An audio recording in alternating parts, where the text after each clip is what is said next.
We're here at Michael's and I'll get some supplies with white. So, but make sure you know what you're getting. This is metallic white.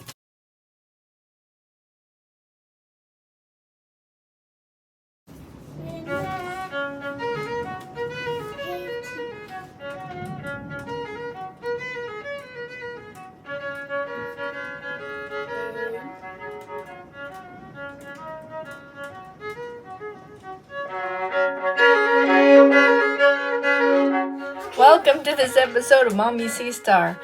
I'm going to walk you through my process of landscape painting. This is a beautiful scene in Mount Baldy, California. It's a very special place. And it has these seasonal waterfalls in this creek, runoff from the melted snow. So we'll walk step by step through this painting. We're here at Michael's and I'll get some supplies with you. Sure came on the right day for canvases. Look at that. Now that doesn't happen every day. These are stretched canvases. Some are nice and wide, thick like this, and some are thinner, depends what you want. And then I explained in my last video about canvas boards. They're a lot less expensive. So if you want to just experiment without pressure, these are a great idea. I'm gonna get a stretched canvas today. I'm gonna get a few of these. I like this size for landscapes, 11 by 14. Nice new canvas. Look at that. Nice hat. Okay. That's what happens when you have canvas on. And sale at 70% off. Okay. So if you're getting paints for the first time, you want to get some basic colors. In my landscape here, I'm going to need a lot of white and a lot of dark colors. I am going to use black. I'm also going to use some deep blues and deep purples because I don't want it all to be just black like this.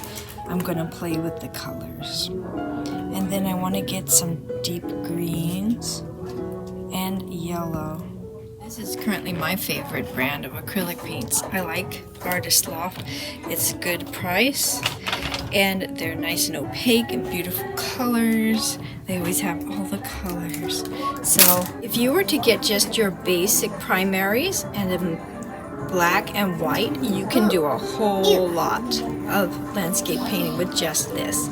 And paints are expensive, so you can add to your collection as you go along. Landscape painting, I would definitely suggest ultramarine blue, violet, black. Mars black is good because the painting I'm doing has a lot of shadows. And white. Now you might want to get a couple of these white. So, but make sure you know what you're getting. This is metallic white. There's titanium white, so maybe a couple of these. Now I don't see the one I'm using. It's called Hooker's Green, but sap green is nice too. I like it because it's muted rather than this one or this one. These are very bright. Use those for highlights. But like this one is good for the shadows.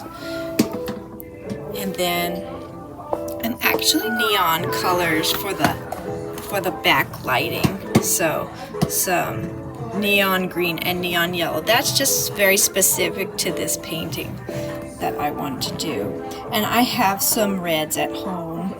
I'm going to use a little red. So these are the basic colors I'm going to use for this landscape, but these are just suggestions. Now, in my other video, Getting Started as an Artist, I mentioned that these artist brushes are very expensive. You don't have to get them though. You can get the bargain brushes. This is what I use as a professional artist and they work just fine.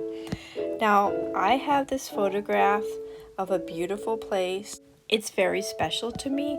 You can use a photograph from a trip or you can use Pexels. They have free use photographs there. The most exciting way to paint landscapes is right outside, but to me, that's also the most challenging. So you might want to start with a photograph.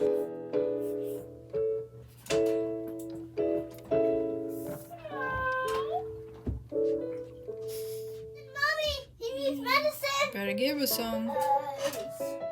Now I'll walk you through my process as a landscape painter. I outline directly in acrylics. I outline the composition.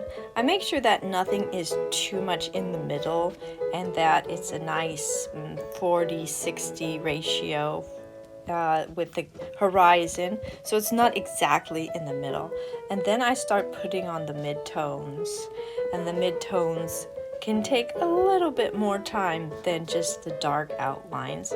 Now I'm putting in the background, the sky, the light sky, and the backlighting. I really like this photograph because it has nice backlighting.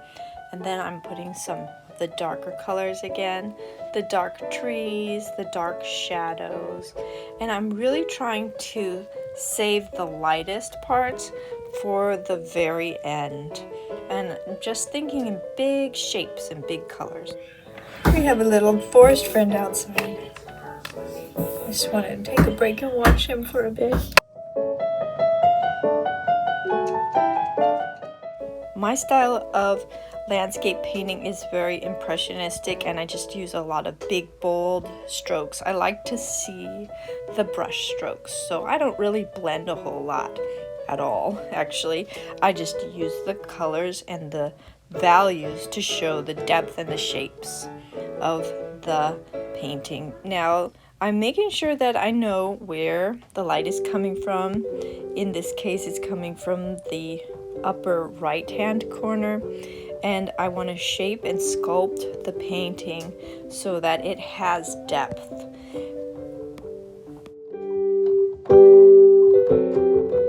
I want you to see my palette here. See, when I do landscapes, I let the paint sort of mix all together so that the paint makes the details itself. So like my darks are like a mixture of a lot of different dark colors. Painting is the same as playing for me, and when I feel like I'm playing with the paints, my energy is really good and the energy comes right through onto the canvas. I really love listening to Bob Ross. Now his paintings are so different in terms of energy, very calm and slow, but they're also very beautiful, very relaxed and wonderful energy. So he is really good also to listen to.